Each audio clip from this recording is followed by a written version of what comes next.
Sesat ani August ki 2026 nomaigi numita akoi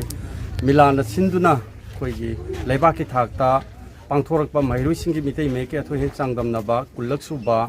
koi ngasi gi numida sida mahiroi tram doi mukki changda saruk yaduna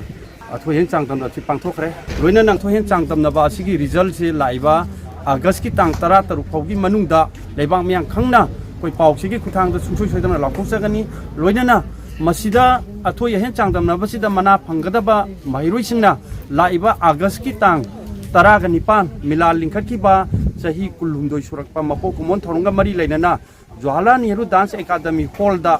koi sungsoi soidana masigi manasi yenjagani aduga category je koi class 1 dana 10 phau se category tara thona dum khaiduk chari category khudimaki first second third se koi loina bak lokpa charaba matungda consolation prize oina koi mairoi taram doi su khangka chari loinana